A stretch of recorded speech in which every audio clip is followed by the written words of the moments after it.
This video today is about how to respond to leads. You might be getting leads and you might be a new agent and you don't know how to respond to them. How do you really reel them in and grab their attention and have them start working with you or have them start trusting you? So in this video, I'm going to give you 8 key points in how to do that, okay? My name is Pferschy, and I am a top-selling top producer here in Honolulu, Hawaii. I work with Exp Realty and the Kawaguchi group. So first, starting out, okay. The first thing that you need to kind of assess when you're thinking about leads is, are they automated? If you have automated leads that are coming through maybe Zillow, or maybe you have a website that you're getting leads that are coming directly through to email. If you do that, the first thing you want to do is email or text them first. That's my first thing. Email or text them first.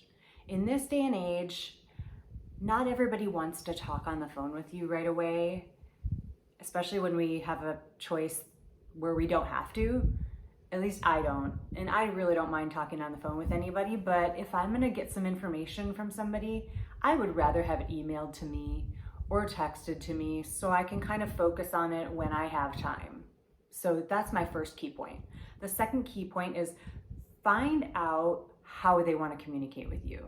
Do they want to make a phone call? Like your automated system might be sending them an email and simultaneously sending them a text message. If they respond to you in a text message, that's usually their preferred method of communication. So stick with that until they say something like, here's my email address. It might be easier for me to say a lot more in an email. Or here's my phone number, which you already probably have.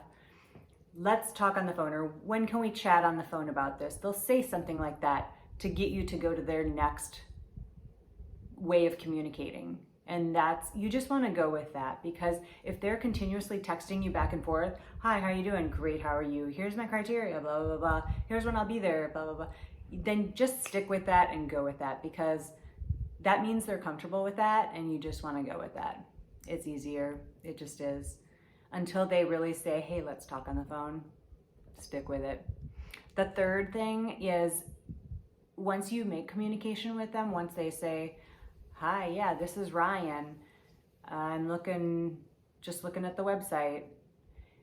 When you first make communication with them and they say that they're ready to look at something, a single family home with 3 bedrooms, 2 baths, or something like that, the first thing you want to ask them is, are you looking to rent a home or are you looking to buy a home?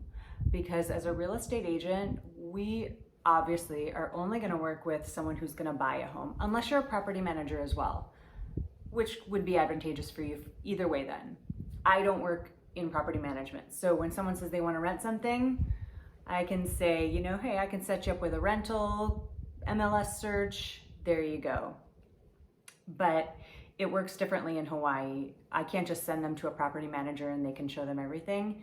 You just kind of have to find the house that you want and find out who the property manager is. So I want to find out right out the gate, are you going to buy a home? Because I'm not going to waste my time. I don't want to waste their time if I can't help them. Yeah. The next thing is ask them what their timeline. This is the 4th step. Ask them what their timeline is. Are they going to move tomorrow? Are they looking to sell tomorrow? Are they looking to buy as soon as possible? They just got a loan accepted or a pre-qualification or a pre-approval and they're ready to buy right now. They're ready. They just need to find a realtor. Are they looking to move in a year? Are they looking to move in a year but want to buy within the next 6 months?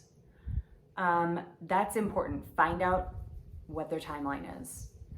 That'll help you a lot. Because a lot of times when people say, I'm going to move in 6 months, or I'm ready to make the move in 6 months, that happens really fast. It doesn't seem like it when you say 6 months. That seems like a long ways away from now, May, right? From now. It's November right now, so May. That seems like a long time, but it really isn't. So ask them if you can send them some listings so that they can educate themselves on that price range and that criteria of what they're going to be looking for in 6 months from now. It'll help them, educate them, and prepare their minds for that criteria, and it'll also help you make a connection in that time period. So there you go. Let's see, the next thing after finding out their timeline is making a custom, ask them if you can make a custom search for them on your MLS. You want to find out exactly what they're looking for. Are they looking for a condo that they can rent out short term? Are they looking for a single family home in X, Y, or Z neighborhood? You want to find all that out, and in their preferred method of communication. And it might take some time. Not everybody is sitting by their phone waiting for you to text them, or sitting on the computer getting every email immediately. So be patient with that, get their criteria. If they don't respond to you right away, maybe wait a day, touch base with them again, see if you can get their criteria going, while simultaneously sending them a listing that maybe you think they might be interested in. Because if you have a certain lead generation system that maybe shows you what they were looking at before, you might be able to send them a listing that just says, hey, this might be something you're interested in, but let me know exactly what you're looking for so I can help you even better. So that's a great way to kind of get their information, get it into your MLS, and set up a search for them so that they can be educated. Yep. After you've done that, number 6, you want to contact them in 2 to 3-ish days after you've started that search. You want to ask them, how does that search look? Are you seeing things that you are interested in? Is there anything that I can change on that search for you that would be better for you? Anything. And this might be specific to your market.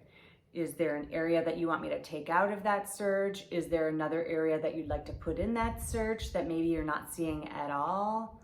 Because maybe the area is actually a real higher end range and their price range comes up to here. You know, you want to ask them, how is it? Because when you ask leads questions, they're going to respond to you. And when they respond to you, that you're building a relationship there. Doesn't sound like a real relationship, but you're building some sort of connection where you've spoken and you've talked about what their needs and wants are. Okay. You also want to make sure that you are touching back with them to see if they haven't responded to you. If you're like, hey, what did you think of the search? And they haven't responded to you, touch back again. So after you make the search, 2 to 3 days later, touch base with them. Okay. And then if they haven't responded after that, another 2 to 3 to 4-ish days, touch base with them again and say, I haven't heard from you. I just want to make sure that your search criteria is okay, that it's working for you. Give me some feedback. That always helps get me something. Sometimes it'll be, yeah, it's great. I love all the houses I'm seeing, but that really helps me get some feedback. Ask for feedback. So let's see. Number 7 is touch base with them every so often. If they're not moving for 6 months, maybe touch them every 3 to 4 weeks. Just to kind of keep that connection there. Hey, how is the search going? Did you see that house on Kipu Place? It was really cool. I feel like that might be right up your alley. Tell me what you think about it. Or tell me if you've seen one that really hit all your buttons and you would definitely go for if you were ready right now. Because that will help you also build another relationship with them and also find out more information of what exactly they're looking for. Again, this all kind of boils down to really asking questions, because when you're asking a question, you're asking somebody about themselves. And who wants to have their realtor like talk about them? Like, oh, I do this and I do that and I show homes and I get keys and blah, blah, blah.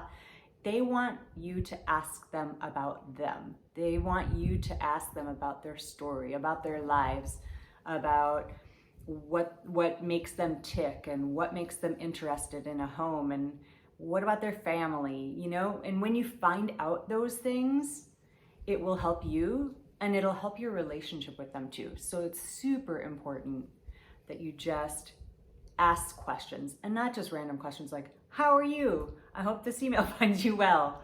I mean, yeah, you might want to start with that just because it's nice and it's courteous, but you want to ask them questions that they kind of need to respond to, okay? So number 8, if they don't respond, if you're touching base with them let's say they initially touched base with you, you got an MLS search going for them. You're stoked. They're like a great buyer. They seemed really interested. They're gonna be here in 3 months, or they're moving in 3 months. And then all of a sudden you get radio silence.